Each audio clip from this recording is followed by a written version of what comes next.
Hello. To continue on day 2, when finding your sources, think of it like finding sources for an essay. Try to cite a few sources that will make yourself look more credible in your speech. Now, of course, this does depend on who you are and how you write your speech, because when you first go in a debate, for me, I am in varsity policy debate, so it was a little bit more difficult because I started off with just that. But as I was saying, when you get into your first debate, you're gonna have you're probably gonna have a little bit of a hard time finding your foundation and being able to grasp that idea of how you're gonna organize your speech and what you should put in it, because obviously things work for some people and other things don't work for other people.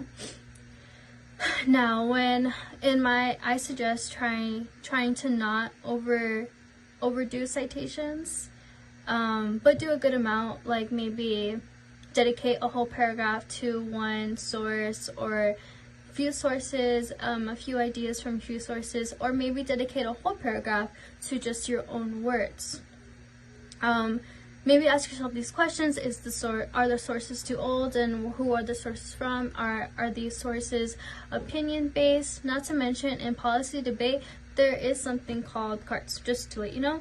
It basically means evidence. So be mindful that the other team is allowed to ask for your cards. So when you give them your cards, they have the power to be like, oh, this piece of evidence is too old, or this piece of evidence lacks in whatever they're gonna say. So be careful which sources you choose, or else the team will try to make you look less credible and bad in front of the judge. Moving on, when looking at the type of issues, so based on what your national topic is, you can go into a lot of depth into something really small. So, for example, for the 2020 through 2021 national topic, it goes over sentencing, sentencing, forensic science, and policing. So in the presentation, I gave a few ideas of what to look for in those 3 ideas. Obviously, there's a whole ton you can go into, or maybe you combined a few ideas. From what I've heard, because this is my first year in policy debate, the national topics aren't as complex like this, aren't complex like this one is.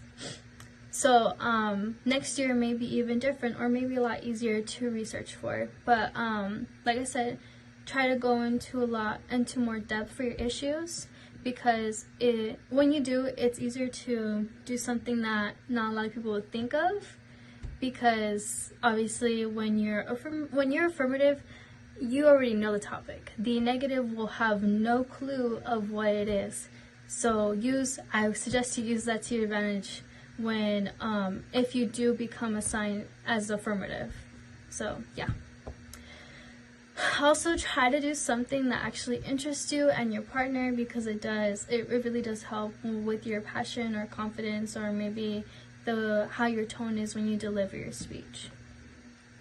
After all this, the last thing to do for day 2 would be trying to make a claim for yourself. Now, I don't think I was specific in the presentation. I said I was.